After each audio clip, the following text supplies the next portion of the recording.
We thought that for number two, we thought that Aspire was pretty good, which is, in El Monte, it's an after-school program where young teachers are teaching the students, and there's lots of sports programs, and it's basically teaching the teachers how to be teachers, and giving the students more to work with. We also thought that for the apprenticeship, like working with a college student would be good, because they'll give the students, show them what the college would be like. We also thought about laboratory work for the students that want to be scientists, and Broadway for students that want to be musicians or actors and singers, and maybe working with a young artist if the student is interested in art. And those are our best ideas. Yeah.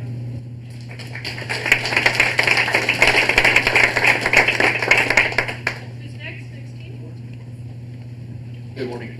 We're in the back. Do you want me to go back with it, or am I okay? Okay. We talked about we start off by talking about what was the message that we seem to hear over and over again in terms of the entire message. And one thing that we got over and over again is the fact that we need to tap into the interests of our students, and we need to really find those mentors and those people, whether it's those teachers that are on staff or whether those outside community members that can be those resources and those mentors to push our students. One of the things, though, that we did highlight and really took pride in is the simple fact that within our community of El Monte, we have these fantastic resources available to us, and it shows just in the simple fact of the number of teachers and staff that are El Monte or products of the community and products of the school system, and the fact that they're making those choices to come back to El Monte and give back to the city that gave so much to them. And so we have that great foundation, but I think those two things we wanted to highlight was the fact that I think we really need to start tapping into the interests of our students, really listening to what interests them, and then how do we get that within our community, but also finding those mentors, whether it's staff or outside people that can come in and be those role models for our students as well.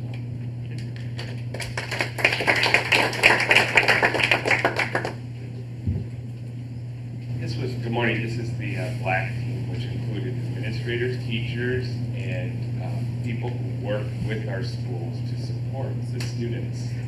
And there were two big ideas that we came up with.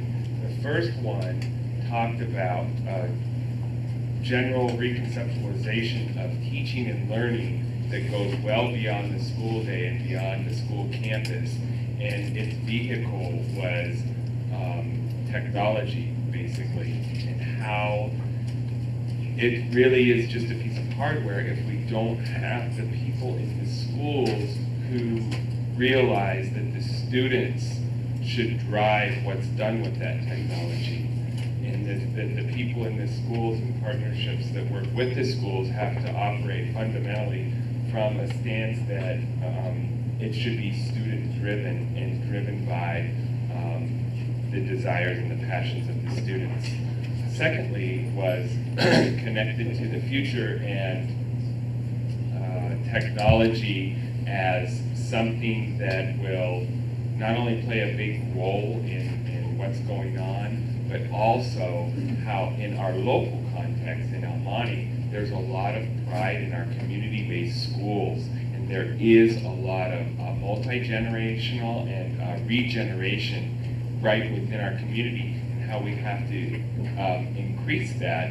And one of the main vehicles to do that could be these new concepts of technology which continue to evolve.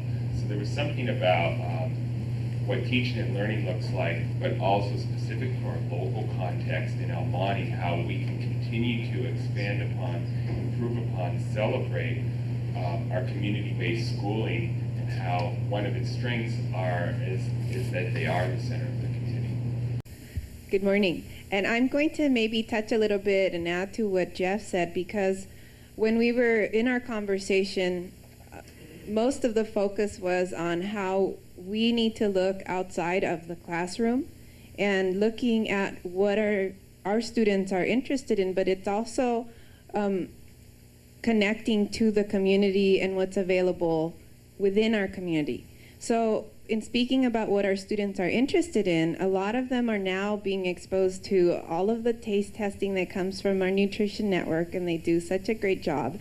And so our students are now thinking of things like being chefs and going to culinary school. And where would they do those things? So it's partnering them with the adults in the community that they can do job shadowing with and have a mentorship partnership with, and also their interest in the public spaces that are available to them and wanting to be in those spaces like Arceo Park, where the community goes to gather and where we have so many activities that they attend, but also coming up with how else can you use the facilities like the aquatic center. And then the learning, of course, technology-based, because even though they might be interested in something and it might not be readily accessible to them within our community, we can always go online, and if we can't take them to a certain location, then we can do virtual field trips, or, of course, communicate nationally, internationally with others who are interested in the same things that they're interested in. And so our main word was working outside of the classroom, and even if it's just out on the playground and building interpersonal relationships. And so it's stepping outside of that little box, and what else can we touch on and bring in to our students' learning, and just, I want to say enrich it, because there's a lot more than just sitting in a desk and staring at a book, although we love to read. But thank you. Good morning. We're the dark blue group. I'm going to get it closer to my chart so I can see it. We talked about how we, this is the blue and the green one right there, how we might nurture the innate confidence and the innate curiosity that students have when they begin school, how we might continue and sustain that as an institution. Is that Looney Tunes going on right there?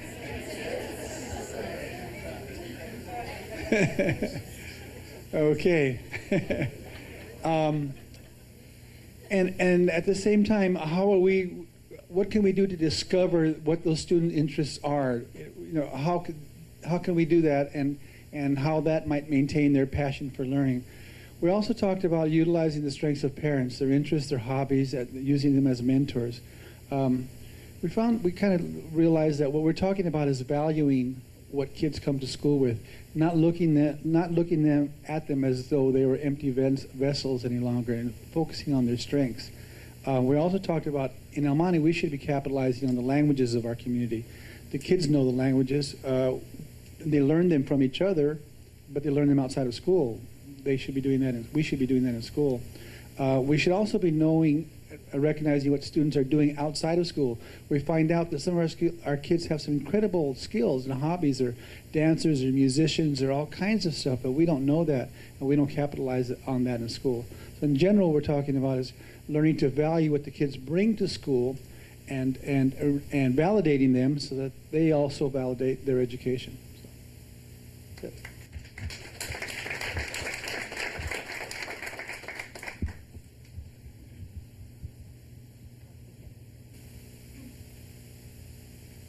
Hi, I'm from the yellow group.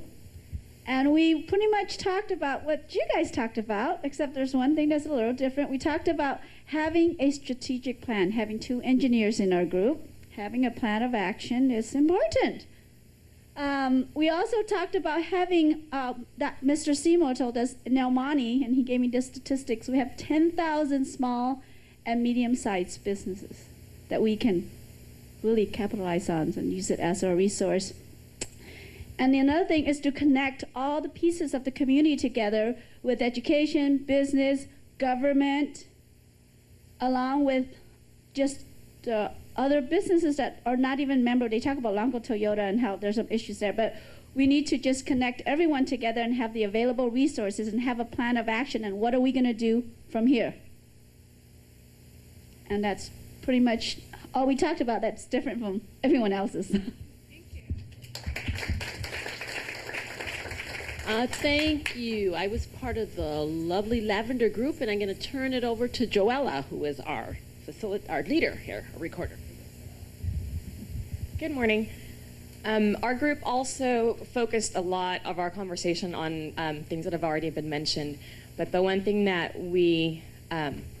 that's slightly different from the rest of the groups is our conversation did concentrate on reevaluating our purpose, both as educational leaders and as community leaders, to how can we support each other to create that balance between structure and creativity. Because, you know, let's face it, in public education, accountability is always going to be there, and that the pressures on our teachers to, you know, for curriculum and different projects, so those things are always going to be there. But how can we, as in looking at our future, how are we going to be able to strike that balance and give our teachers and empower them to be like, you need to take the time out to listen to those kids, but yet, you know, and as an administrator, how can I support that as well as holding, you know, keeping that accountability piece in mind. So that was a big part of our conversation, and as we go through the rest of our day, kind of we're going to be focusing on that. How are we going to be able to strike that balance to be able to provide for our students and listen and give them a voice so that we can focus on interest-based learning without, you know, giving up some of that other accountability part.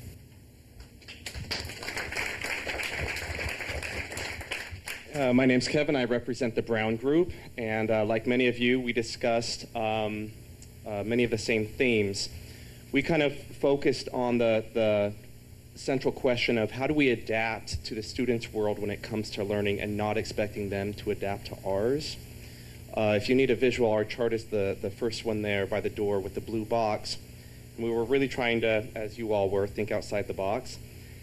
And what we came up with was exposure to different careers and experiences, connections to the real world, whether it be through apprenticeships or other such experiences. And then also connecting to this new virtual world that they live in that is technology-based. And the last one that we focused on was, I can't read my writing, not only tapping into, but cultivating student interests.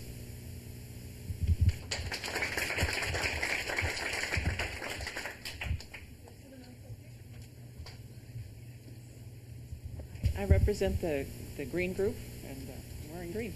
No, and when I'm hearing a lot of overlap, so I'll focus on a really fabulous idea that came out of the green group, which was to capitalize on the interests of the teachers there and have them have a time when they can have some flexibility and offer some learning experiences to the students. So for example, they would have maybe some workshops where they're teaching the kids about things that they're interested in, and then have the kids have a choice to go to these maybe mini, workshops, learning experiences, and also point out that that the students' interest in that, in learning that activity, whatever it may be, is a strength, and build confidence for them that way.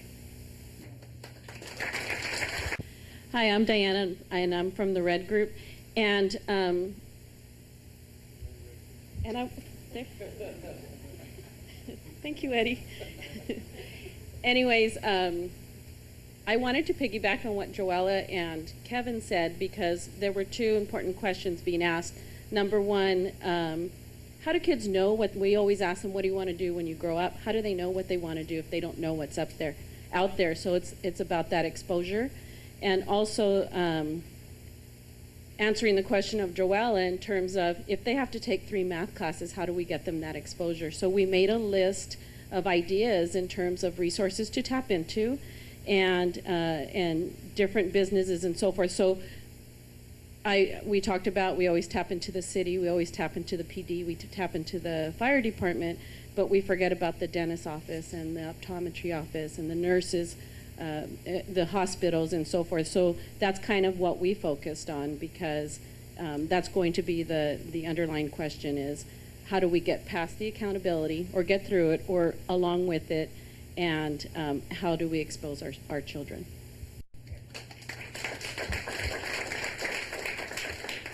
So I'll just add, very similar to everybody else's discussions, what I want to add is that we really focused on making that connection with student interests. And one of our teachers actually shared a story about a student that wants to pursue a particular interest, but is limited because, one, we don't have the resources, and also the accountability piece. So we also discussed the idea that there's all these resources out there, we need to tap into them, and we also have to get to know our community even more so. And I'm not talking about the business aspect, but our families, their struggles, the hardships that really take place, so we can truly understand and come to a point where we can start to help and be a resource to them as well. We're the Magenta group, and making the connections, utilizing our resources better. We had an in-depth discussion about the high school district is beginning to have academies and centers at the high schools, having the police department, having a group at South El Monte High School, performing arts. And we need to have maybe an open enrollment within our district and have centers of excellence or academies at our local schools so we can provide other opportunities for our kids.